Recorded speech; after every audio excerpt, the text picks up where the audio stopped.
क्या पिलाया है आपने ऊपर वालों को, दिल्ली वालों को?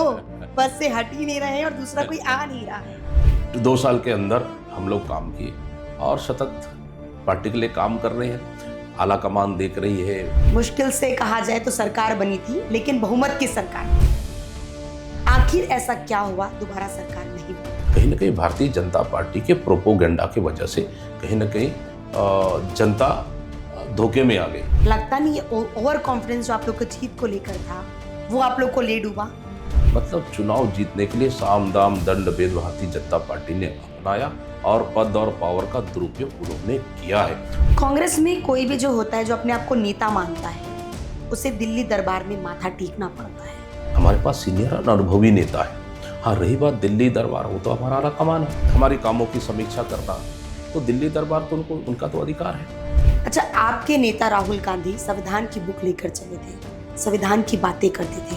क्या अब आज की स्थिति में संविधान बच गया है? अरे, एक प्रधानमंत्री हिंदू, एक प्रधान गृह मंत्री हिंदू, पूरे मंत्रिमंडल हिंदू, खतरे कैसे हो सकता है? हिंदू खतरे में नहीं है, भारतीय जनता पार्टी खतरे में है। अमित शाह जी का कहना है कि मार्च 2026 में नक्सलवाद पूरी तरह से छत्तीसगढ़ में खत्म हो जाएगा। मतलब 1 अप्रैल से कहीं बम नहीं फूटेगा या फिर कोई कांग्रेस का कार्यकर्ता किसी नक्सली के हाथों मारा नहीं जाएगा। लेकिन अगर ऐसा घटना हुआ तो उसका जवाबदार कौन होगा? आपके कई नेता जिसमें शहीद हुए, वो घटना दोबारा रिपीट ना हो, एक प्रण तो सरकार ने लिया है। देश का सबसे बड़ा घटना है, देश के लिए सबसे बड़ा कलंक है। ये भारतीय जनता पार्टी की सरकार की नाकामियों की वजह से ये घटना घटी है। जब बीजेपी का कहना है कि 2 सालों में हमने सरकार की, मोदी की जो गारंटी है उसे पूरा किया है। छत्तीसगढ़ के युवा आज अपने नौकरी के लिए जेल भी जा रहे हैं। ये 25 साल में हमने पहली बार देखा है। आज 4 दिन का जेल हो गया डीएड के अभ्यर्थी, आज अनशन फिर बैठे। लेकिन सरकार तो 2047 का विजन लेकर चल रही है। अब खाने के लिए अभी दाना नहीं है। अब बात करेंगे 2047 का, तो गजब का सरकार है भाई। बस्तर अडानी को दिया जा रहा है, आखिर विपक्ष इसको लेकर क्या कुछ करने? बस्तर ही नहीं, पूरी छत्तीसगढ़ को दिया गया। ये तो सब घंटी बजा रहे हैं, बाकी तो मालिक वही।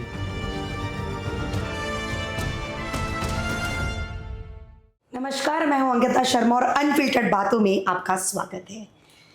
छत्तीसगढ़ कहें या राज्य कहें या फिर कहें प्रदेश में, जिस तरह से सरकार की भूमिका होती है, उसी तरह विपक्ष की भी एक अहम भूमिका होती है।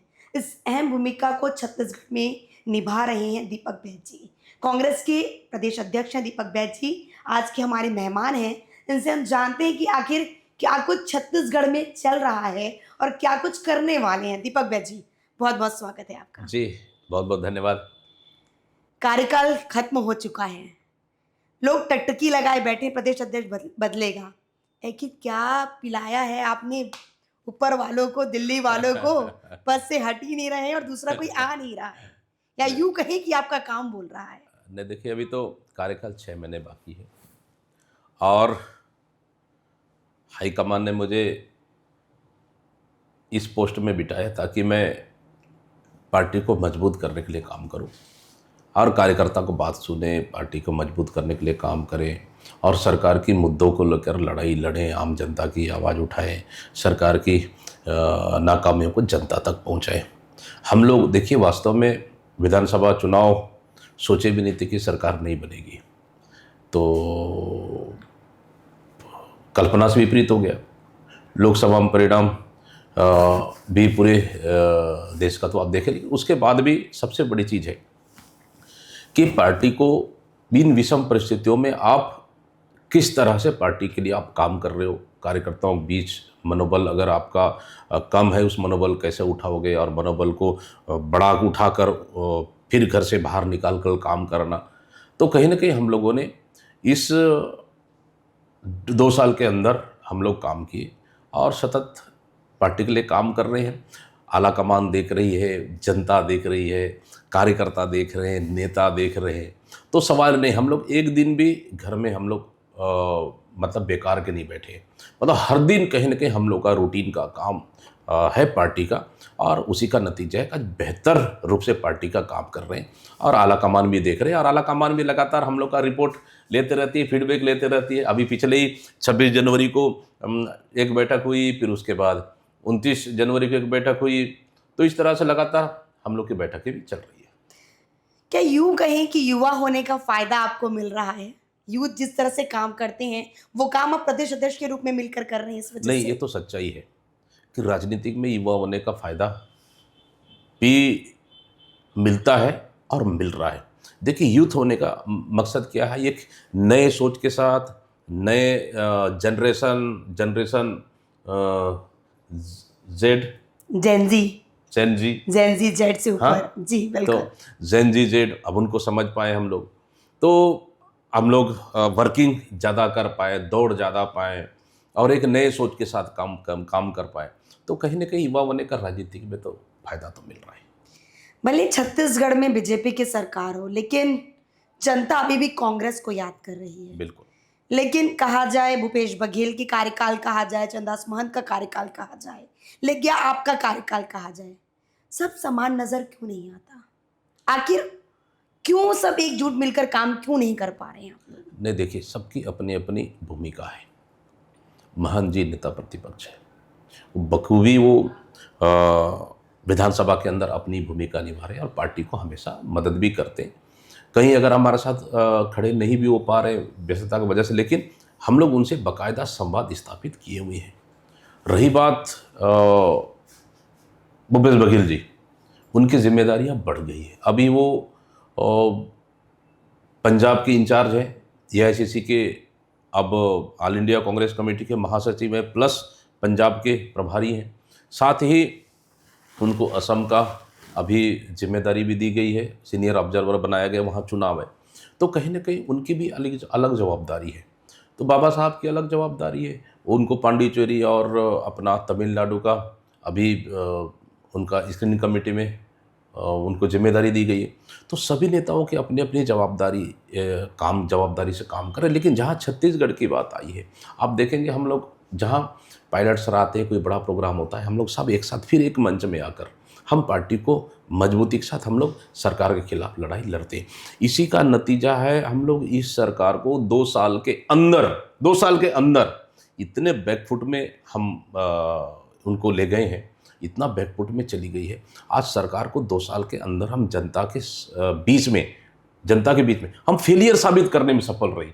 ये सबसे बड़ी हमारी खूबी है और ये सबसे बड़ी हमारी जो मेहनत है कि इस सरकार को 2 साल के अंदर हम फेलियर साबित कर दिए, चाहे किसान के मामले में, यूथ के मामले में, नौकरी के मामले में, रोजगार के मामले में, या फिर कई ऐसी योजना हो जो इस सरकार ने अभी तक कांग्रेस की योजनाओं को बंद करने के अलावा इसने कुछ भी काम नहीं किया। ऐसा कौन सा काम किया है जो इस सरकार के पास कोई अपनी नई योजना चला रही हो? एक आध महातरी वंदन अगर 1-2 छोड़ दे तो सरकार के पास कोई योजना नहीं है। मतलब सरकार के साथ ना विजन है, ना नीति है, ना ही कोई सोच है। मतलब ये सरकार पूरी तरह से रिमोट कंट्रोल से चल रही है और ये सरकार पूरी तरह से बोगस सरकार है। चलिए, सरकार बनने से पहले आपको प्रदेश अध्यक्ष बनाया गया था। मुश्किल से कहा जाए तो सरकार बनी थी, लेकिन बहुमत की सरकार बनी थी। आखिर ऐसा क्या हुआ दोबारा सरकार नहीं बन पाई? देखिए, अगर सरकार आपकी रहती है तो हम लोग सरकार की योजनाओं को लेकर हम लोग मैदान में जाते हैं। नो डाउट हम 80% हमारी योजनाएं बहुत बेहतर थी जनता के बीच में, और भले आज हमारी सरकार नहीं है। भारतीय जनता पार्टी चुनाव किस तरह से लड़ा जाता है, जनता के बीच में कैसे प्रोपोगंडा फैलाना है, किस तरह से उनको झूठ बोलना है, कैसे उनको भ्रम फैलाना है, अपने अपने जाल में फंसाना है, भारतीय जनता पार्टी को अच्छे से पता है। आज देख रहे हैं आप, बिहार में चुनाव से जस्ट पहले 10-10 हज़ार खाते में दे दो, आज असम में खाते में भेज रहे हैं पैसा। ये उनकी प्रोपोगंडा है। हमारे छत्तीसगढ़ में भी उसी तरह से हम कि मेहतारी बंधन का हम पैसे दे देंगे, साल में 12,000 रुपये, महीने में 1,000। तो इस तरह से कुछ चीज़ें जो है हमको नुकसान हुआ है। ठीक है, अगर हम में कहीं कमी बेसी रहा तो भी हम स्वीकार करते हैं, लेकिन हम चुनाव किसी भी एंगल पे हमारी सरकार ने इतनी काम की थी, हम हारने की स्थिति में नहीं थे। लेकिन कहीं ना कहीं भारतीय जनता पार्टी के प्रोपोगंडा की वजह से कहीं ना कहीं जनता धोखे में आ गई, भ्रम में आ गई। लेकिन आज क्या हालत हुआ? आज कांग्रेस सरकार की योजनाओं को आज जनता याद कर रही है। सबसे बड़ी खूबी है हमारी, मतलब हम चुनाव हार कर भी आज जीत गए हैं, इसलिए क्योंकि हमारी सरकार की काम, हमारी सरकार की योजनाएं, हमारी सरकार की पॉलिसी को, हमारी सरकार की सब चीज़ को आज जनता याद कर रही। इससे अच्छा तो कांग्रेस की सरकार थी। कांग्रेस सरकार ने बेहतर काम किया। इससे बड़ी बात क्या हो सकती है? इस सरकार के पास एक मतलब 2 साल में एक सड़क नहीं बना पाई, सरकार पुल नहीं बना पाई। और जो हमारी सरकार ने सड़कें बनाई, उस सड़कों को, उस गड्ढा को पाटने के लिए, मेंटेन करने के लिए सरकार के पास पैसा नहीं है। ये हालत हो गई है। मतलब सरकार कर क्या रही है? आखिर छत्तीसगढ़ का पैसा जा कहाँ रहा है? दारू का रेट बढ़ा के देख रहे, फिर 67 नई शराब दुकान खोल रहे, फिर उसके बाद अब तो शराब तो प्लास्टिक बोतल में बिकेगी। अब तो शराब तो अब ड्राई डे जो साल में कुछ घोषित किया महत्वपूर्ण जाता है। दिन रहते हैं महापुरुषों के नाम से, कोई त्योहारों के नाम से, होली, दिवाली, महात्मा गांधी जयंती, उनके दिन भी अब ड्राई डे खत्म कर दिया सरकार ने। मतलब सरकार के पास पैसा ही नहीं है। अब फिर वापस ले रहे हैं कि नहीं, अब हम ड्राई डे अब मतलब रहेगा। ये क्या है? आप अनिर्णय की स्थिति में हो। उसके बाद आप जीएसटी का छापे लगातार व्यापारियों को मार रहे हो, जमीन का गाइडलाइन बढ़ा के देख रहे हो, आप बिजली का रेट आप बढ़ा के देख रहे हो, आप बिजली बिल आप योजना आपने खत्म कर दी। मतलब सरकार कर्ज लेके देख रहे हो आप। मतलब सरकार को समझ नहीं आ रही कि सरकार चलाना कैसे, जनता के लिए काम करना कैसे। मतलब आप देखेंगे, आप मीडिया जब फेस करते हैं आप, तो ये मीडिया के जवाबों को, मीडिया के मतलब सवालों का जवाब नहीं दे पा रहे, फेस नहीं कर पा रहे, भाग रहे हैं मीडिया से दूर। यही तो हमारी कामयाबी है, यही तो हमारी जीत है, यही तो सरकार को हम लोग फेलियर साबित करना, यही तो सबसे बड़ी हमारी चुनौती थी जो हम लोगों ने साबित करके दिखाई। चुनाव के परिणाम आने वाले थे, उसके पहले आप और मैं इसी रूम में ही बैठे हुए थे और हमने एक एक सीट पे डिस्कशन किया था। लगता नहीं ये ओवर कॉन्फिडेंस जो आप लोग को जीत को लेकर था, वो आप लोग को ले डूबा? नहीं, देखिए, मैंने कहा कहीं ना कहीं हो सके हम में भी कमियां रही होगी, और लेकिन इतनी कमियां तो नहीं थी कि सरकार चला जाए। मैंने कहा कि सरकार, भारतीय जनता पार्टी केंद्र सरकार के दबाव और अपना पद पावर का दुरुपयोग, ईडी, सीबीआई, सब सेंट्रल एजेंसियों का दुरुपयोग, कांग्रेस को बदनाम करो, कांग्रेस को जेल भेजो, उनके नेताओं को जेल भेजो, यही तो रणनीति इन्होंने अपनाया है, यही रणनीति अपनाया है। मतलब कुल मिलाकर हमको बदनाम करने का प्रयास किए, जेल भेजने, डराने धमकाने का, रेड करो, छापा मारो, और पूरे प्रदेश में माहौल डर का बना, अधिकारियों के बीच में डर का माहौल बनाओ, प्रशासनिक अधिकारियों के बीच में डर का माहौल बनाओ, कांग्रेस कार्यकर्ता नेताओं के ऊपर डर का माहौल बनाओ। मतलब चुनाव जीतने के लिए साम दाम दंड भेद भारतीय जनता पार्टी ने अपनाया, और पद और पावर का दुरुपयोग उन्होंने किया है। जहाँ तक चुनाव आयोग तक का गलत इस्तेमाल इस सरकार ने किया है। कांग्रेस में कोई भी जो होता है, जो अपने आप को नेता मानता है, उसे दिल्ली दरबार में माथा टेकना पड़ता है। क्या प्रदेश में बड़े नेताओं की कमी है जो दिल्ली जाकर माथा टेकना पड़ रहा है? ठीक है, दिल्ली दरबार है, बड़े नेता हैं, माथा आप टेक सकते हैं। क्या इसी वजह से प्रदेश में कांग्रेस छिन्न भिन्न है? बिल्कुल भी नहीं। देखिए, प्रदेश में हमारे पास अनुभवी नेता हैं। आप चाहे बात करें चरणदास महंत जी का, पूर्व मुख्यमंत्री भूपेश बघेल जी, टीएस बाबा साहब, चाहे ताम्रध्वज साहू जी की बात करें, धनेन्द्र साहू जी की बात करें, आप चाहे सत्यनारायण शर्मा की बात करें, रविंद्र चौबे जी की बात करें, हमारे पास सीनियर और अनुभवी नेता है। हाँ, रही बात दिल्ली दरबार, वो तो हमारा आला कमान है। उनके साथ बैठक करना, उनके साथ संवाद करना, उनके साथ चर्चा करना, उनके साथ समन्वय स्थापित करना, वो तो हमारी जिम्मेदारी है, हमारी ड्यूटी है, हमारी ड्यूटी है। हम जब भी हमारे कामों की समीक्षा करना, तो दिल्ली दरबार तो उनका तो अधिकार उनका है। जब भी वो बुलाए, मीटिंग करे, चर्चा करे, हम तो हमेशा तैयार हैं। लेकिन देखिए, दिल्ली दरबार कभी भी हमारे ऊपर प्रेशर नहीं बनाया। उनका एक ही कहना है, फ्री होके काम करो, अच्छा काम करो, सरकार के खिलाफ मजबूती से लड़ाई लड़ो, और जनता के मुद्दों को लेकर लड़ाई लड़ना है यहाँ। और यह है कि किसान को लेकर, आदिवासियों को लेकर, जल जंगल जमीन खनिज संसाधन को लेकर, और मतलब सभी वर्गों को साथ लेकर छत्तीसगढ़ की जो ये सरकार छत्तीसगढ़ को बेचना चाह रही है, उसको लेकर आक्रामक के साथ आक्रामक के साथ लड़ना है। ये हमेशा हमारा हाईकमान हमेशा कहते रहा है, और उस चीज़ को लेकर हम लोग लड़ाई लड़ रहे हैं। सदन के बाहर लड़ाई लड़ रहे हैं, सदन के अंदर भी लड़ाई लड़ रहे हैं। दोनों मोर्चे से हम लगातार सरकार के खिलाफ आक्रामक रूप से हम लड़ाई लड़ रहे हैं। अच्छा, आपके नेता राहुल गांधी संविधान की बुक लेकर चले थे, संविधान की बातें करते थे। क्या अब आज की स्थिति में संविधान बच गया है? देखिए संविधान तो आज भी खतरे में है, आज भी खतरे में है। ये देखो, ये प्रधानमंत्री जगह जगह चुनाव में भाषण देते कि हिंदू खतरे में है। हिंदू खतरे में न कभी था, न कभी है, न कभी रहेगा। अरे एक प्रधानमंत्री हिंदू, एक प्रधान गृह मंत्री हिंदू, पूरे मंत्रिमंडल हिंदू, खतरे कैसे हो सकता है? हिंदू खतरे में नहीं है, भारतीय जनता पार्टी खतरे में है। सिर्फ हिंदू का नाव में सवार हो रही है।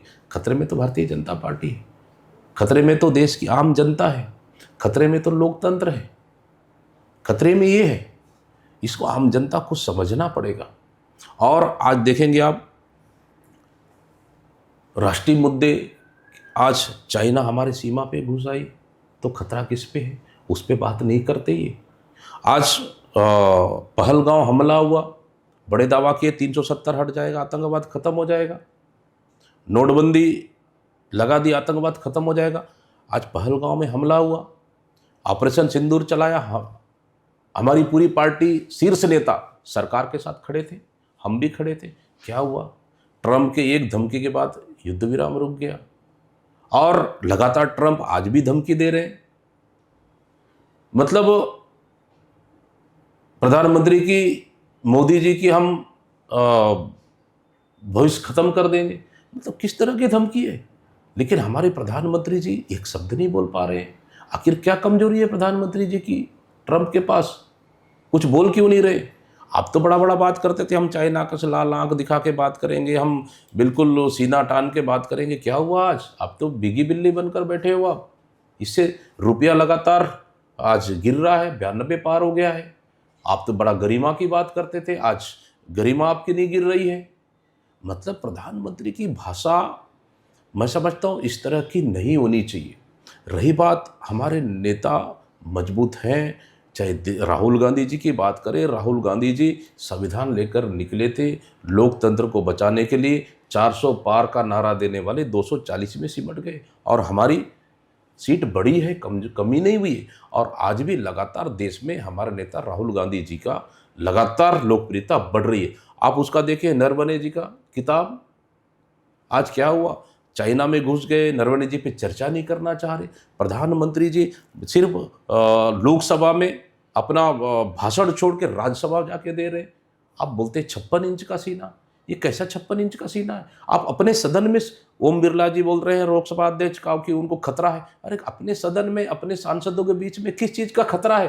क्या कांग्रेस, हमारे सांसदों को पता है अपनी गरिमा, अपनी पद मर्यादा और अपनी बात रखने का, प्रदर्शन करने का गरिमा है? मैं भी तो सांसद था, हम भी उस हाउस में जाके हम लोगों ने भी प्रदर्शन किए, लेकिन कभी तो प्रधानमंत्री के ऊपर हम लोगों ने कोई किसी प्रकार कागज नहीं फेंके, कुछ भी नहीं फेंके हम लोगों ने अभी तक का। तो डर किस बात का है? मतलब आपको देश के जनता सवालों के जवाब, हमारे नेता राहुल गांधी जी के सवालों का जवाब देना नहीं है, आप राज्यसभा में भागकर वहाँ जवाब दे रहे हैं। मतलब गजब का है भाई, ये भी लोकतंत्र देखने को मिल रहा है। मतलब आज देश के नंबर 1 लोकप्रिय नेता हमारे नेता राहुल गांधी जी हैं, निश्चित रूप से पसंद कर रहे हैं। और मैं आपको कह रहा हूँ, आने वाला समय में 2029 में देश के प्रधानमंत्री राहुल गांधी जी होंगे।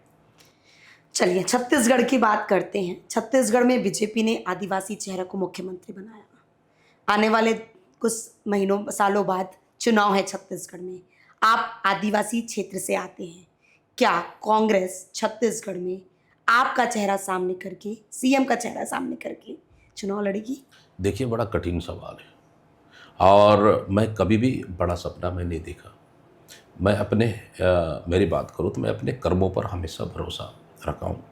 देखिए, मेरे पास कोई ना राजनीतिक विरासत है, ना कोई मेरे घर परिवार का पहचान है जो मुझे राजनीतिक में ऊपर उठाएगा। लेकिन यह है कि कांग्रेस जैसा पार्टी, बस्तर जैसे एक आदिवासी अंचल से एक पढ़ा लिखा युवा को उन्होंने 2 बार विधायक बनने का अवसर दिया। फिर जो कभी सोचे भी हम लोग नहीं थे, लोकसभा का उन्होंने टिकट दिया, और 23 साल बाद लोकसभा का सीट पर जीत के आए।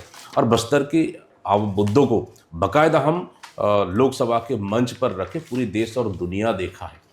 और रही आज प्रदेश कांग्रेस अध्यक्ष के रूप में बड़ी जवाबदारी दी है, हम काम कर रहे हैं। देखिए, प्रदेश में 2 आदिवासी काम कर रहे हैं।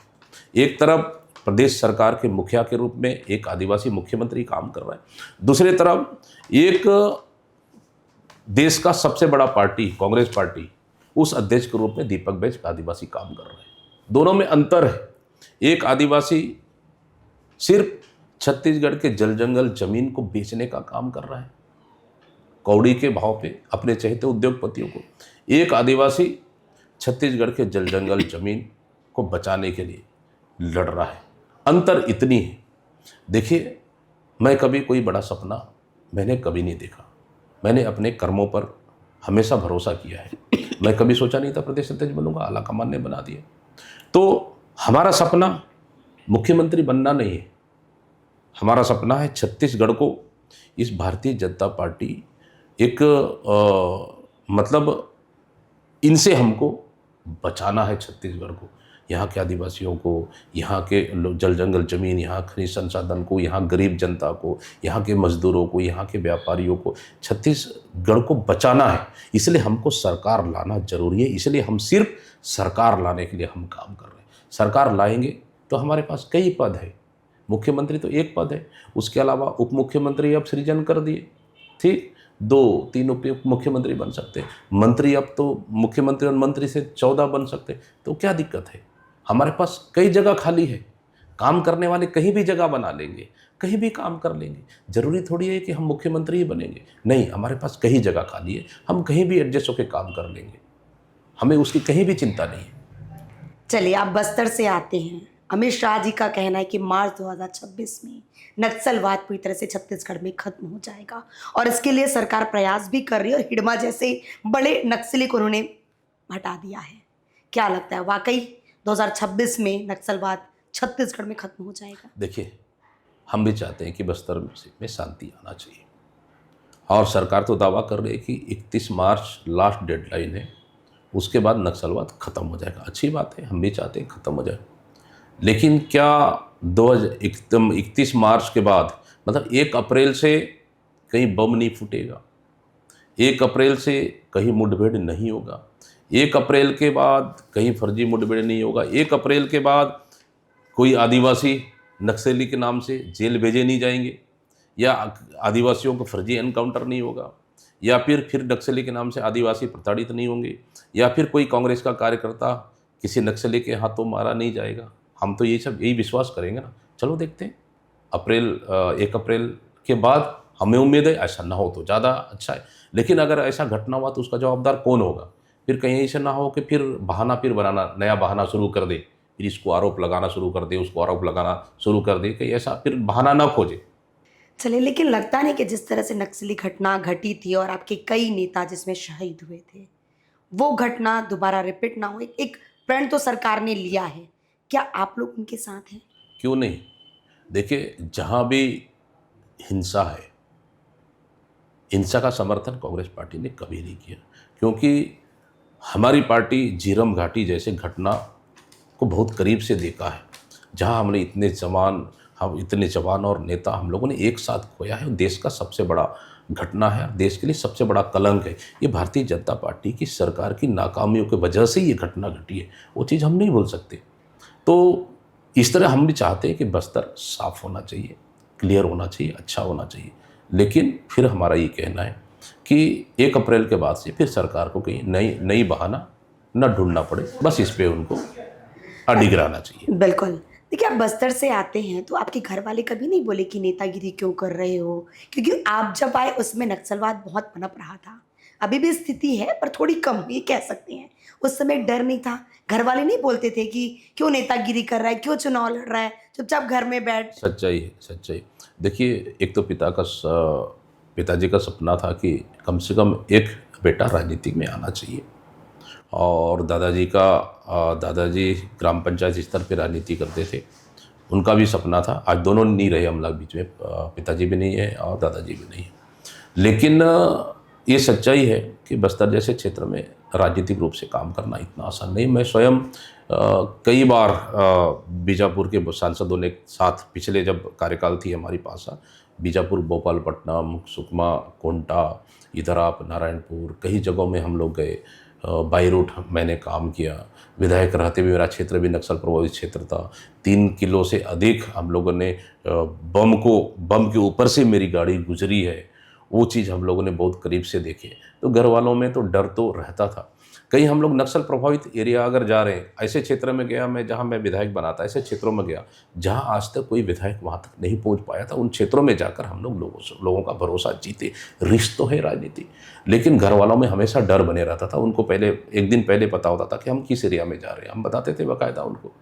तो जब तक वहाँ से वापस आने के बाद हम सुरक्षित जगह पहुँचे और नेटवर्क कवरेज किया, फिर बात की हाँ हम लोग वापस आ रहे हैं, ठीक ठाक है, तब तक उनके मन में डर और भय बने रहता था।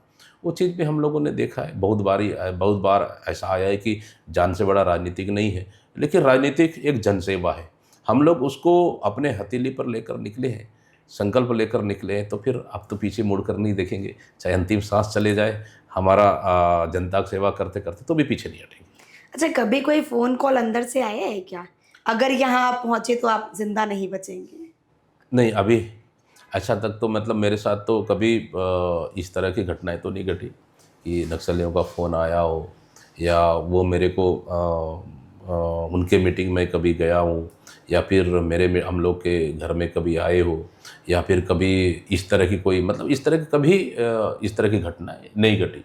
लेकिन कभी कभार कार्यकर्ताओं के माध्यम से या अंदर लोगों के माध्यम पता चलता तरह की मूवमेंट आज इस क्षेत्र में, कभी उस क्षेत्र में। हम लोग भी किसी क्षेत्र में जाने से पहले उस क्षेत्र के बारे में जानकारी रखते थे कि उनका मूवमेंट क्या चल रहा है, उनका इरादा क्या है, किस तरह से।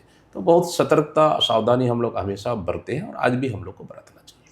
अच्छा, बीजेपी का कहना है कि 2 सालों में हमने सरकार की, मोदी की जो गारंटी है उसे पूरा किया है। आखिरकार 2 साल में विपक्ष ने क्या किया? अगर मुझे लगता है मोदी की गारंटी अगर पूरा कर दी होते तो 1 लाख नौकरी मिल गया होगा छत्तीसगढ़ में युवाओं को। तो आज तूता धरना स्थल भरा नहीं पड़ा होगा। आज संविदा कर्मी, आज डीएड के अभ्यर्थी हड़ताल पर, अनशन पर है, उनको जेल भेजा जा रहा है, 4 दिन जेल में। मतलब अब छत्तीसगढ़ में युवाओं को नौकरी अगर उनको पाना है मतलब जेल के रास्ते से गुजरना पड़ेगा क्या? ये दिन भी हम लोगों ने देखा। छत्तीसगढ़ के युवा आज अपने नौकरी के लिए जेल भी जा रहे हैं। ये 25 साल में हमने पहली बार देखा है। आज 4 दिन का जेल हो गया। डीएड के अभ्यर्थी आज अनशन फिर बैठे, तोड़ने की कोशिश की, नहीं डरे।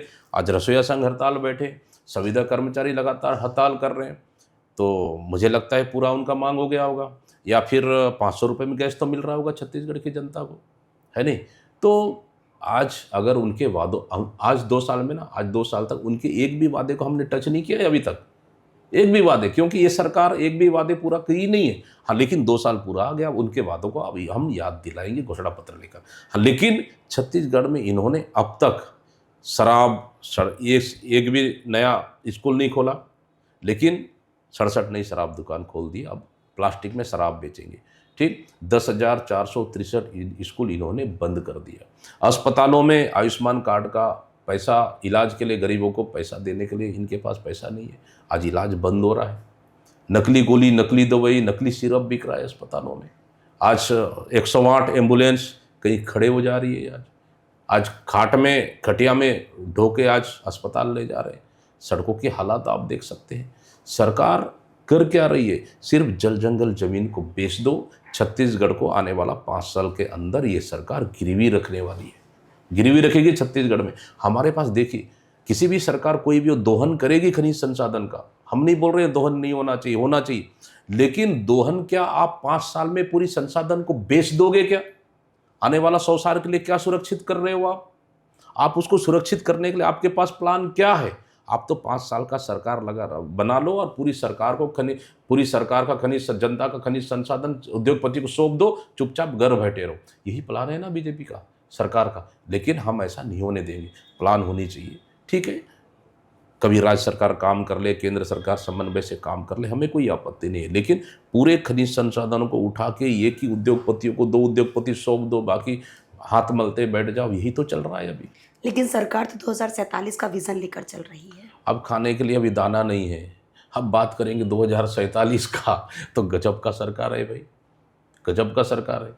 उनकी सरकार मुबारक हो।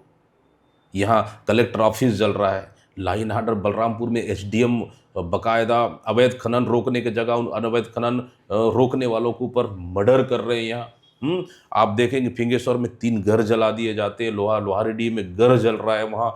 अब वहाँ पे एक फैक्ट्री हम लोगों ने बनाए कोंडागांव में, वो फैक्ट्री को मतलब ग्रामीणों लगातार वेस्ट मटेरियल सरकार प्रशासन से मांग कर रहे हैं, उसके लिए मांग नहीं पूरा कर पा रहे, वहाँ ग्रामीण तोड़फोड़ कर रहे हैं। क्या है ये? मतलब यहाँ प्रशासनिक अराजकता बनी हुई है। सरकार और जनता के बीच में भरोसा खत्म हो चुकी है। सरकार पे भरोसा नहीं कर रहे हैं आम जनता, इसीलिए तो है। देखिए, सरकार भरोसे पे चलती है। आपने उनका भरोसा, झूठ बोलकर उनका भरोसा जीता है ना, उसका आज कहीं ना कहीं असर जनता में दिख रहा है। चलिए, कुछ दिनों पहले एक तस्वीर और एक वीडियो बहुत ज़्यादा वायरल हो रहा था चैतन्य बघेल का। राहुल गांधी से मिले, खड़गे जी से मिले, आखिर इस तस्वीर की जरूरत क्यों आन पड़ी? देखिए, चेतन बघेल कौन है? पूर्व मुख्यमंत्री का सुपुत्र है, तो अपने आप में नाम है। और साथ ही कवासी लखमा भी थे, जो इस सरकार ने झूठे केस में जेल भेज दिया। तो सवाल ही नहीं है। ठीक है, चेतन बघेल आज पार्टी का सदस्य नहीं है, लेकिन क्या अपने नेताओं से या अपने पिता के साथ जाकर हमारे पार्टी के नेताओं से नहीं मिल सकते क्या? उन्होंने बाकायदा मिला है, तो सवाल ही नहीं है। अब इसको कौन किस एंगल से देख रहे हैं, अब उनका वो चश्मा जाने। राजनीतिक चश्मे का नंबर अलग अलग है, कौन किस एंगल से देख रहे हैं। लेकिन चैतन्य बघेल का कहना है कि मुझे जेल में प्रताड़ित किया गया। क्या विपक्ष में होने की वजह से ये सब किया गया? आज तो बेल में है, आज तो बेल में है। इंटरव्यू में कहा था उन्होंने। कवासी लखमा आज बेल में है, तो सवाल है नहीं। अगर आपके पास इतने मजबूत तथ्य हैं, मजबूत प्रूफ है, सब चीज़ है, तो बेल क्यों मिला?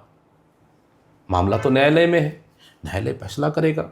हमें न्यायालय पर अभी प्रश्न चिन्ह उठा नहीं रहे, नहीं उठाएंगे। हम तो न्यायालय पे भरोसा है। आज न्यायालय ने बेल दे दिया, आगे और केस चलेगा, न्यायालय फैसला करेगा। लेकिन आज सरकार तो बेनकाब हो गया ना। चलिए, बस्तर अडानी को दिया जा रहा है, आखिर विपक्ष इसको लेकर क्या कुछ करने वाला है? बस्तर ही नहीं, पूरी छत्तीसगढ़ को दिया गया है। अडानी अंबानी पूरी छत्तीसगढ़ के मालिक वही हैं, बाकी ये तो सब सेवक हैं, ये तो सब घंटी बजा रहे हैं, बाकी तो मालिक वही है।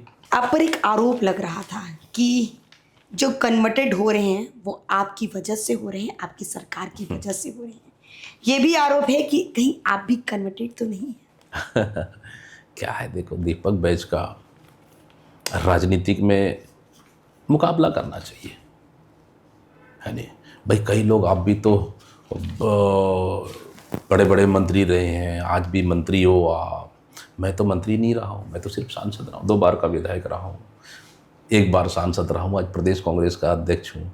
स्पष्ट रूप से मैं बातें रखता हूँ, जनता के मुद्दों को रखता हूँ, सरकार की नाकामियों को रखता हूँ। मैं तो किसी को व्यक्तिगत आरोप तो मैं नहीं लगाता, किसी पारिवारिक आरोप तो नहीं लगाता, कभी नहीं लगाया, ना कभी लगाऊंगा। मेरी राजनीतिक इतनी गिरी हुई राजनीति करना वो मेरे नसीब में, मतलब मेरे खून में नहीं कि किसी को आरोप लगा दो और अपना राजनीति चमका दो।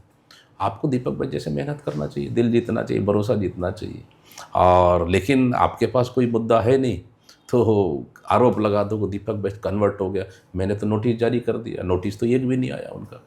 नोटिस आना चाहिए, नोटिस आना चाहिए। क्यों नहीं आया नोटिस? देखो, किसी को बोलना आसान है, किसी को बोलना आसान है, प्रूफ करना आसान नहीं है। मैं तो बस्तर दशहरा कमेटी का अध्यक्ष रहा हूँ। माई दंतेश्वरी का सेवा मैंने 5 साल 75 दिन, 1 साल में 75 दिन उनका पूजा होता है।